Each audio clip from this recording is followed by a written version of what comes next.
Saudara-saudari terkasih dalam Kristus, hari ini Sabtu 29 November 2025, Pekan Biasa ke-34 tahun C. Bacaan dibawakan oleh Innocentius Henry, Mazmur dilantunkan oleh Marcelio Adrian Aridewo, dan renungan ditulis oleh Robertus Suparjo. Selamat menekuni Sabda Allah. Mari berziarah dalam pengharapan untuk dunia yang lebih baik.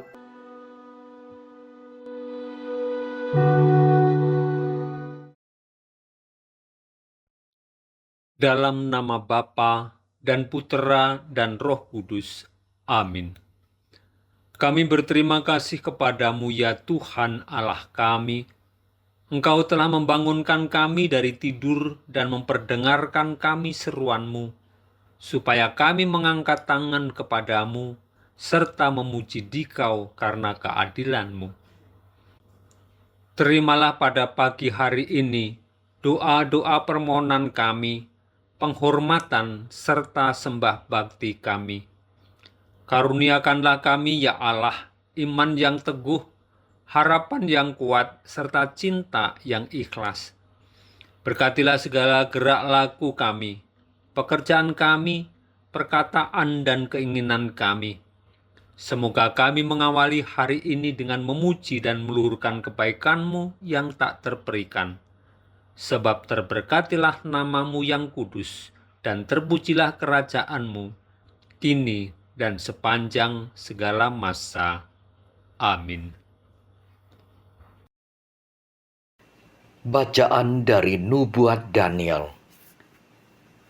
Daniel bab 7 ayat 15 sampai dengan 27. Aku Daniel terharu karena penglihatan yang kualami, dan hatiku sangat gelisah oleh karena penglihatan yang telah kulihat. Maka aku mendekati salah seorang yang berdiri di sana, dan aku minta penjelasan tentang semuanya itu. Maka berkatalah ia kepadaku dan memberitahukan maknanya. Keempat ekor binatang besar itu ialah 4 raja yang akan muncul dari dalam bumi.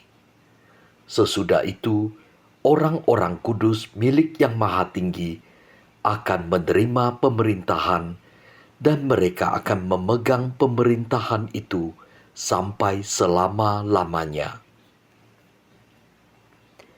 Lalu aku ingin mendapat penjelasan tentang binatang yang keempat, yang berbeda dengan binatang-binatang lainnya. Binatang itu sangat menakutkan, bergigi besi dan berkuku tembaga. Binatang itu melahap dan meremukkan mangsanya, dan sisanya diinjak-injak dengan kakinya.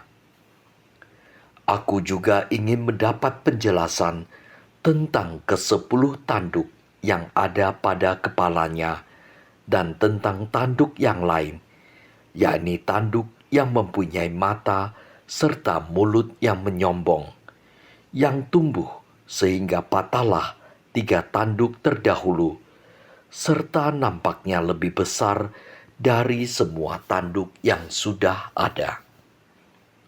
Tanduk itulah yang kulihat berperang melawan orang-orang kudus dan mengalahkan mereka, sampai yang lanjut usia datang dan keadilan diberikan kepada orang-orang kudus milik Yang Maha Tinggi.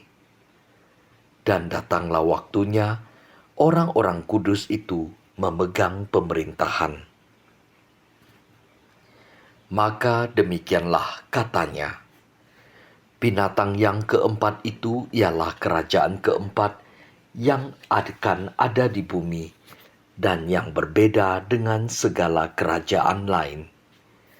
Ia akan menelan seluruh bumi, menginjak-injaknya dan meremukkannya. Ke-10 tanduk itu ialah ke-10 raja yang muncul dari kerajaan itu. Sesudah mereka, akan muncul seorang raja. Dia berbeda dengan raja-raja yang dahulu dan akan merendahkan 3 raja. Ia akan mengucapkan kata-kata yang menentang Yang Maha Tinggi dan akan menganiaya orang-orang kudus milik Yang Maha Tinggi. Ia berusaha untuk mengubah waktu dan hukum, dan mereka akan diserahkan ke dalam tangannya selama 1 masa dan 2 masa dan setengah masa. Lalu majelis pengadilan akan bersidang. Kekuasaan akan dicabut dari raja itu. Ia akan dimusnahkan dan dihancurkan sampai lenyap. Maka pemerintahan, kekuasaan dan keagungan semua kerajaan di bawah langit akan diberikan kepada orang-orang kudus, umat Allah yang Maha Tinggi. Pemerintahan mereka adalah pemerintahan yang kekal. Segala kekuasaan akan mengabdi dan patuh kepada mereka. Demikianlah sabda Tuhan.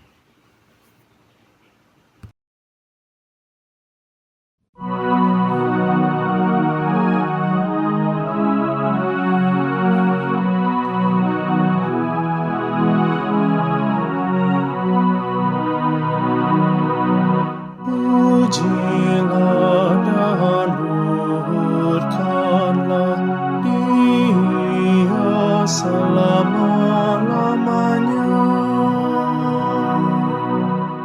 Pujilah Tuhan, hai anak-anak manusia. Pujilah dan luhurkanlah Dia selama-lamanya. Pujilah Tuhan, hai umat Israel.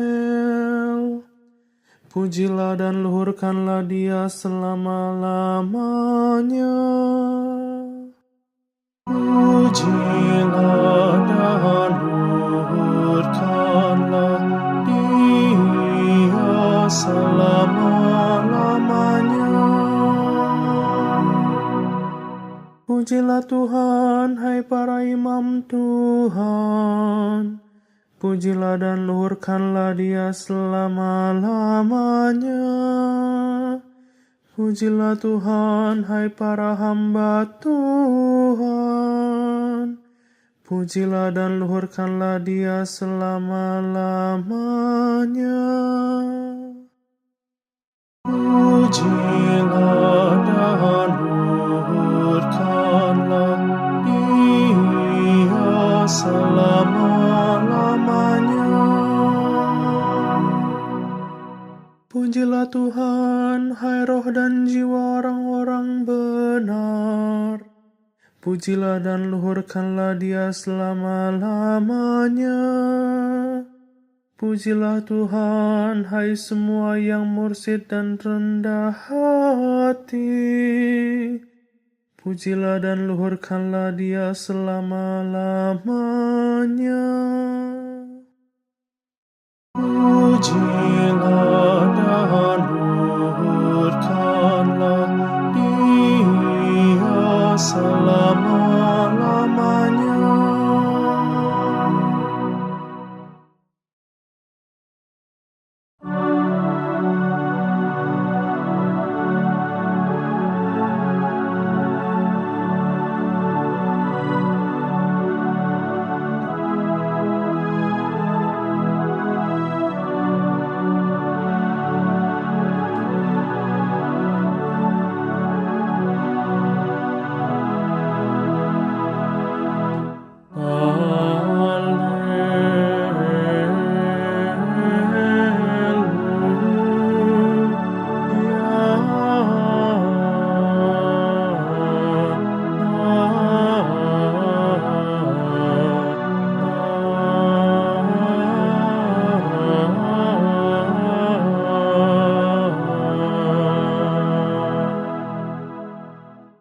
Berjaga-jagalah dan berdoalah selalu, agar kalian layak berdiri di hadapan Anak Manusia.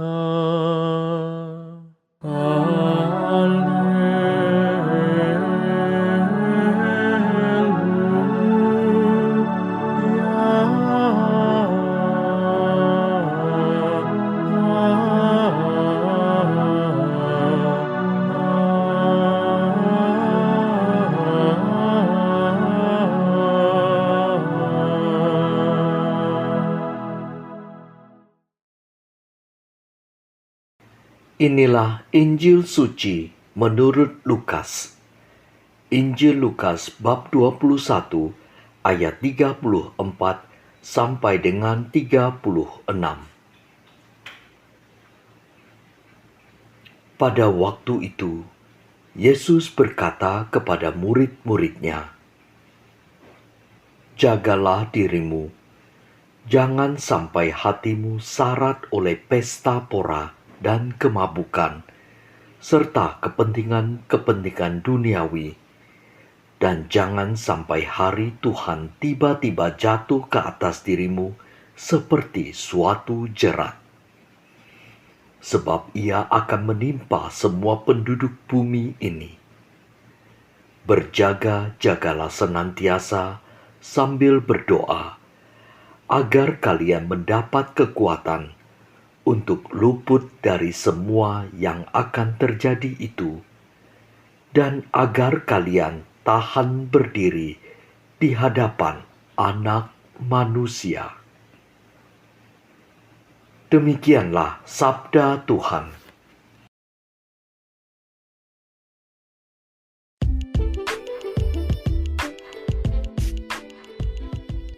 Berjaga-jagalah sambil berdoa. Renungan dibawakan oleh Robertus Suparjo.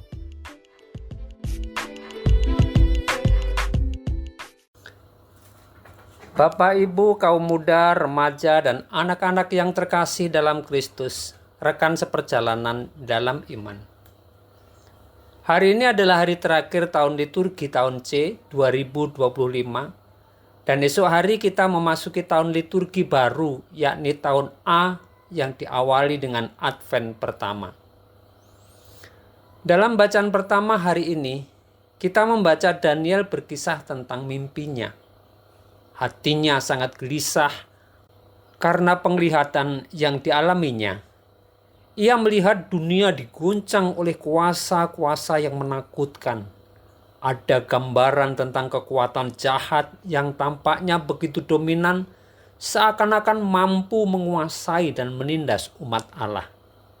Namun di balik itu, tersingkap satu kebenaran yang menjadi sumber pengharapan, bahwa pada akhirnya semua pemerintahan dan segala kuasa akan berujung pada tangan umat yang setia kepada Allah yang Maha Tinggi.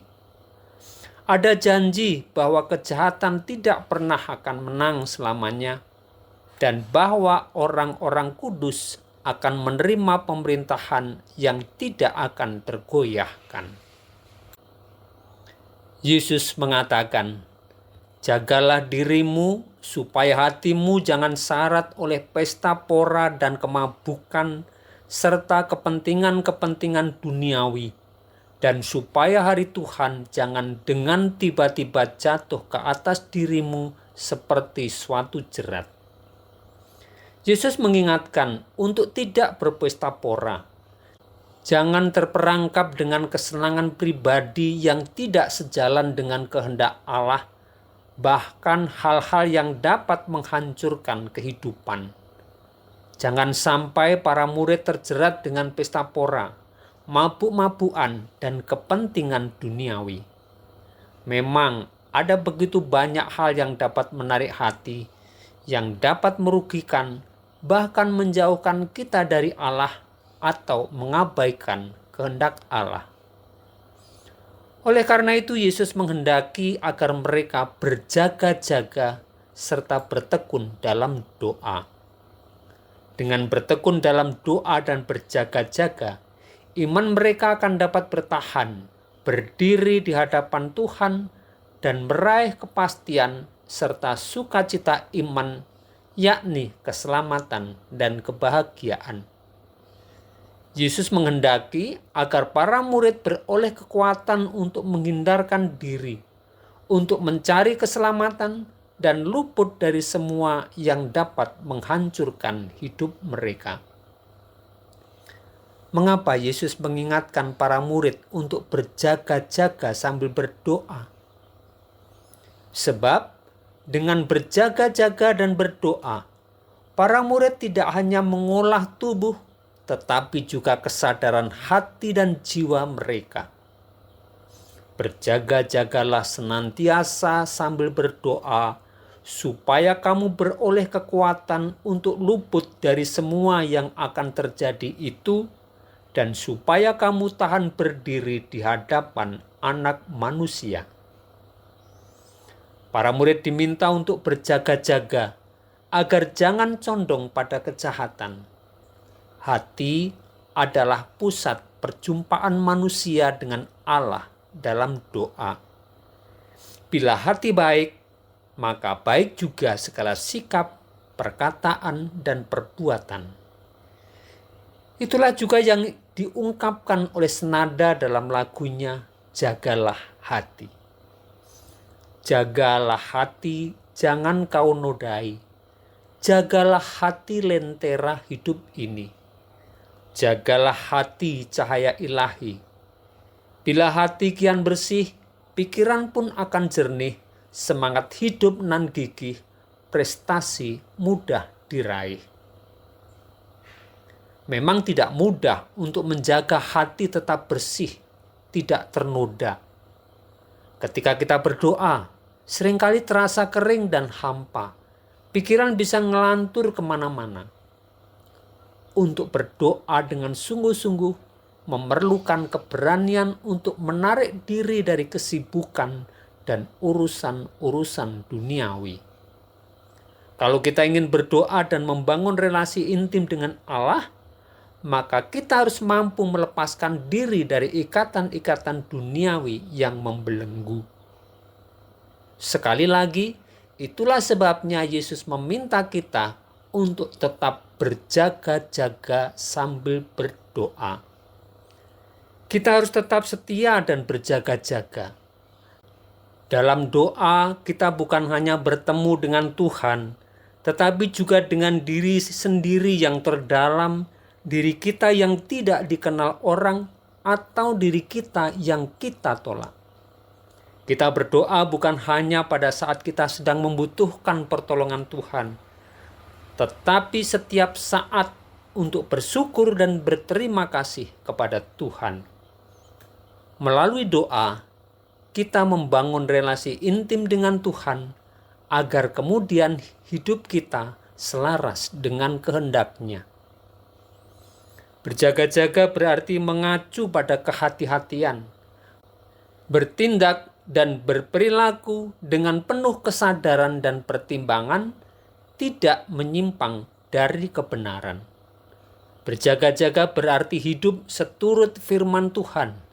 Sikap, perilaku, dan tutur kata juga seperti yang Tuhan kehendaki, tidak menyakiti hati orang, tetapi lebih mengasihi mereka. Maka mari kita ikuti perintah Yesus kepada para murid-Nya itu. Berjaga-jaga senantiasa sambil berdoa. Semoga dengan jiwa yang selalu diterangi doa, semakin mendorong kita untuk bersemangat berjaga-jaga, untuk tetap berdiri tegak di hadapan Tuhan, seraya memandang kemuliaan-Nya. Selamat menyongsong Advent. Semoga Tuhan memberkati kita semua. Marilah berdoa. Ya Bapa yang Maha Baik, curahkanlah rahmat-Mu dan terangilah kami dengan Roh Kudus-Mu, agar kami sungguh-sungguh mampu memfokuskan hidup kami untuk menyongsong kedatangan Putra-Mu Yesus Kristus, Tuhan dan Penyelamat kami, kini dan sepanjang segala masa. Amin. Dalam nama Bapa dan Putera dan Roh Kudus. Amin.